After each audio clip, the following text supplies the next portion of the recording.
In the case of immigration, if you hard restrict it and make it harder to get in, the only people who are going to make the attempts to get in, or generally going to make the attempts to get in, are more likely to commit crimes. Well, that's just not, there's no data or evidence to suggest that at all. When we've had the strictest immigration policies, crime was at its lowest in this country. Well, so in the 1950s, that's correlation. Well, no, it's actually direct causation. Right now we have wide open borders, correct? DNA background testing from over 120 different countries. Sure, but I don't think that has to do with the process of getting into the country. Well, it has to do with the process of getting in the country, because if it's extremely difficult to get in through legally, people are going to resort to coming through illegally. Well, is that not true? Well, but we should just prevent both. I mean, that's the point. You should prevent people getting in any way. Yeah, well, we should have a total immigration moratorium in this country. But completely. We have like the lowest unemployment we've had in a long time. Wouldn't we want more workers? No, we want wages to go up for American workers. Yeah, it's the opposite. Well. So you want to restrict the labor pool so that you guys get the jobs first, not some competitor from Korea or Japan that comes in and steals your tech job. Shouldn't we invest in American workers first before foreigners? We should. But why do you think wages are not keeping up with inflation? Because we're bringing in millions of people into this country every single year that you guys have to compete against, and they don't have student loan debt. So they're able to undercut wages every single year. Yeah, continue. If we're bringing in so many people, I don't think we would have as low unemployment as we would right now.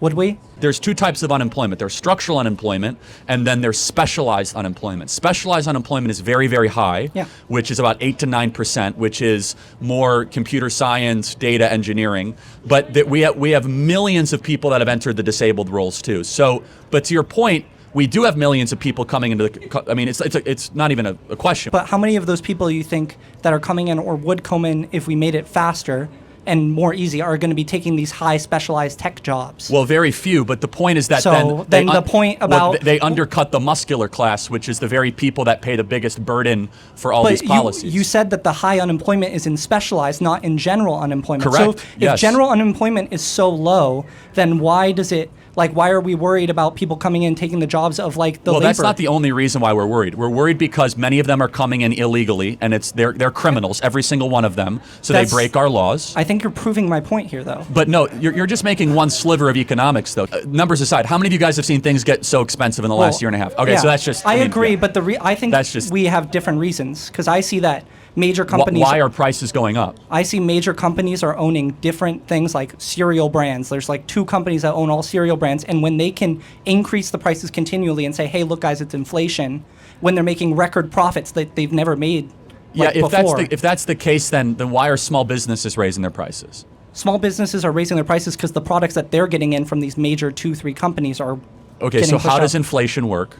Inflation works by having more money in the system, and generally, because of that, your dollar is worth less, and then your wages don't really increase. And because your wages don't increase, everything's costing more to you. So true or false, we have injected around $10 trillion of new money in the last 3 years. Absolutely. Okay, so that is the number one reason why we're seeing prices increase. Absolutely, but I think it's slowed. The inflation itself has slowed down a lot, and the prices themselves. It depends on what good or service you're talking about. I agree, and I think the reason it's what good or service is because the goods or services that are in control of borderline monopolies are able to raise their prices more and more. That's why when you go to the grocery store, the big issue is a bunch of things are going up that are controlled by major companies that are supplying all these grocery stores, right?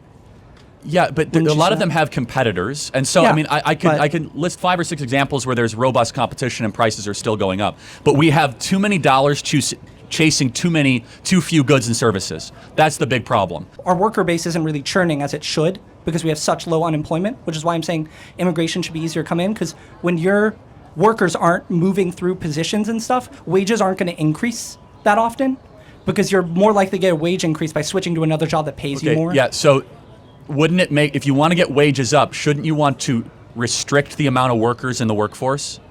I mean, so if you have 200 people you could hire to fix a window, or 30 people to hire to fix a window, which pool is going to have the higher average wage? I think the smaller pool would. Okay, we agree. The issue is a lot of people right now aren't wanting to go switch to other jobs all the time. And when you get more people in more jobs, you're likely to have more churn through there.